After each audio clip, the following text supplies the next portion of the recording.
Pablo Prieto está con nosotros para platicarnos acerca de los 40 años del fallecimiento de un saxofonista de una historia extraordinaria, pero además de un nivel que merece ser recordado, ser reinterpretado.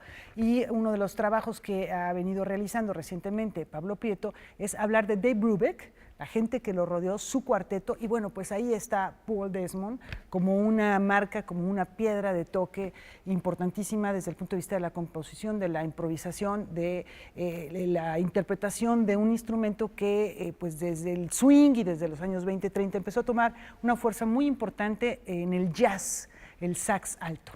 Así es, yo creo que todo el éxito que tuvo el cuarteto de Dave Brubeck no hubiera sido posible sin Paul Desmond. De hecho, Paul Desmond le dio el hit número 1 a ese cuarteto, Take Five, que actualmente todas las regalías de este hit se donan a la Cruz Roja, que ese es un dato interesante, ¿no? Que eso es lo que decidió Paul Desmond. Como no tenía familia, todo el legado de las regalías del Take Five se van a la Cruz Roja Internacional.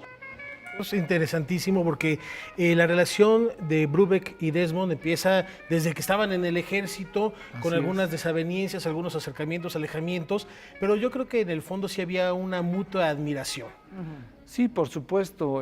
Brubeck se consideró siempre fan de la música de Paul Desmond, el tono que usaba Paul Desmond, ese registro alto que siempre utilizó para tocar el saxofón.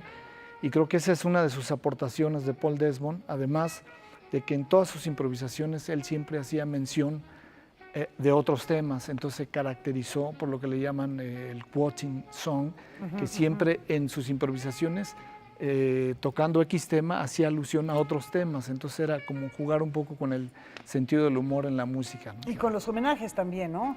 Homenajeando a otros autores, Exacto. homenajeando otras piezas, y eso habla de una persona también de un enorme reconocimiento y humildad hacia los demás. Él, por ahí hay una cita suya, en este caso no una cita musical, sino una cita verbal, en la que dice que buscaba hacer que el sax alto sonara como un martini seco.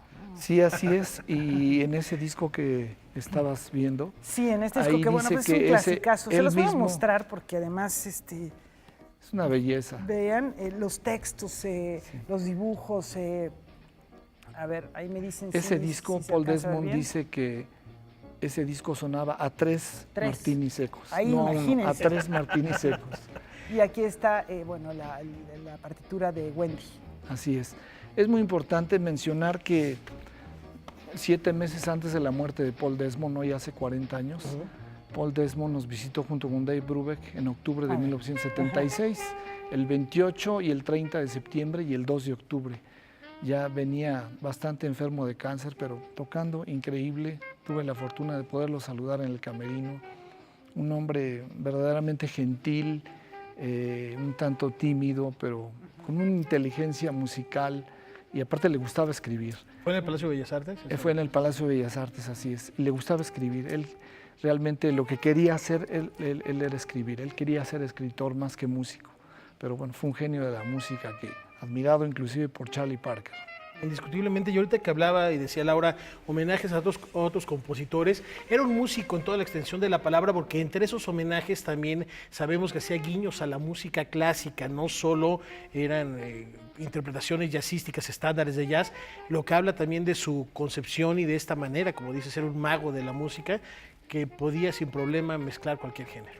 Así es, de hecho hay varias grabaciones del cuarteto de Dave Brubeck con la Sinfónica de Nueva York, dirigida por Leonard Bernstein, con obras escritas por Brubeck, con las improvisaciones de Paul Desmond, que la verdad son unos discos que yo recomiendo al público, todo lo que puedan encontrar de Brubeck clásico. Digamos que esto sí se puede encontrar en digamos, las plataformas de música. Hay muchísima música de Brubeck y Paul Desmond, muy fácil de encontrar en todas las plataformas digitales y también en físicas, ¿no? Platícanos un poquito del cuarteto propiamente de Paul Desmond, que también era una maravilla de músicos. Bueno, resultó un poco curioso porque en ese cuarteto estuvieron desfilando diferentes secciones rítmicas hasta que llegó el gran baterista Joe Morello, que no le gustó a Paul Desmond porque Dave Brubeck lo dejó hacer grandes solos de batería en en sus conciertos y no le gustaba a Paul Desmond, hasta que llegó un punto en que le dijo Paul Desmond, o se va él o me voy yo. Porque había una rivalidad, ¿no? Ciertamente Paul Desmond tenía un lugar muy especial en el cuarteto porque bueno, pues era el que hacía prácticamente las improvisaciones melodías. suyas pues eran Sí, célebres. claro, no le gustaba que el baterista destacara más que él mismo, ¿no? Y finalmente después se hicieron grandes amigos y poco antes de morir, Joe Morello lo estuvo asistiendo inclusive a Paul Desmond. Ahora, porque aquí, bueno, pues hay una formación, es una de las grandes épocas, una formación musical que resulta interesante, ¿no? Bueno, este disco pertenece a la última época de Paul Desmond. Es decir, el 90% de la carrera de Paul Desmond la hizo con Brubeck. Después hizo unos discos preciosos entre 1959 y 1965 con un guitarrista que se llama Jim Hall para la RCA Victor. Hizo unos discos preciosos donde por acuerdo común con Brubeck, si Paul Desmond tenía que hacer un disco en solitario, no podía usar piano. Ese era un acuerdo firmado en el contrato que tenían ellos. Puedes hacer lo que quieras, pero no uses piano. Entonces utilizó la guitarra de Jim Hall. Son unos discos preciosos, muy recomendables. Y este disco pertenece a su última etapa, cuando formó un cuarteto con músicos de Canadá, que le decían el Canadian Quartet. Precioso también, guitarra, contrabajo, batería y las melodías de Paul Desmond. Precioso. A mí me tocó verlo no solamente en el camerino, sino estaba yo en tercera fila en Bellas Artes, verlos improvisar a dúo, a Brubeck y a Paul Desmond, ¿no? Es una cosa impresionante. Y su música sigue interpretándose, ¿no? Sí, por supuesto. Nadie ha podido igualar el legado musical y sonoro de Paul Desmond. Ningún saxofonista alto en el mundo tiene ese sonido, que es por lo que es más admirado, ¿no?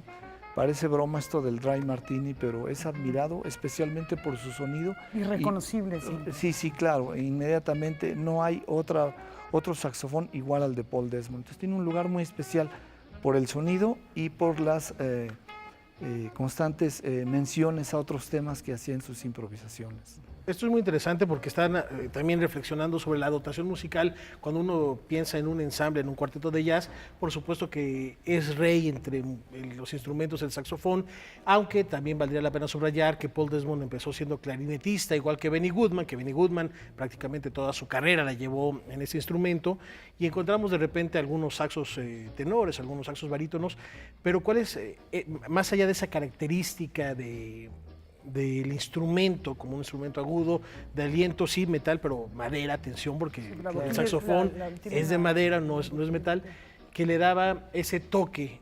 ¿Cómo definirías ese toque del instrumento de manera particular de Desmond? Bueno, pues yo creo que es un sonido único y el lirismo que tenía para improvisar. Realmente él podía improvisar durante horas.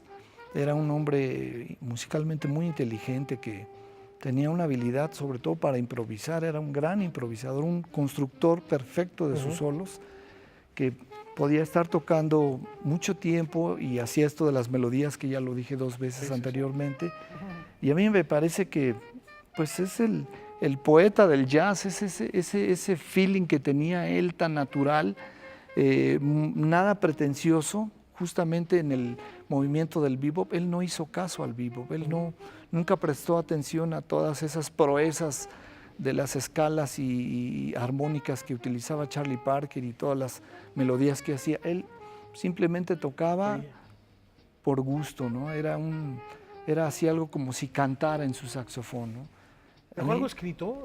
Dices que esta vocación... Sí, claro, él quería ser escritor, dejó un capítulo escrito de un escrito que se llamaba ¿cuántos de ustedes son en el cuarteto? Porque les preguntaban constantemente en las líneas aéreas, ¿cuántos de ustedes son en el cuarteto? Porque siempre veían que eran los 4 y un contrabajo enorme que viajaba con ellos, ¿no? Entonces la pregunta más tonta, ¿cuántos de ustedes son en el cuarteto? Y escribió un capítulo para una revista que se llama Punch, una revista de Londres. Solamente escribió un capítulo. Él siempre viajaba con su saxofón y su máquina de escribir. Yo aquí en México lo vi con su máquina de escribir, su saxofón y su inconfundible gabardina, ¿no? Que siempre usaba. Y desde el punto de vista del legado musical en la interpretación, ¿quiénes son sus seguidores, digamos? Bueno, tiene muchos imitadores, muchos seguidores. Yo creo que hay un saxofonista que en cuanto a sonido, a mi parecer personal, Miguel Zenón, se le acerca muchísimo, ¿no?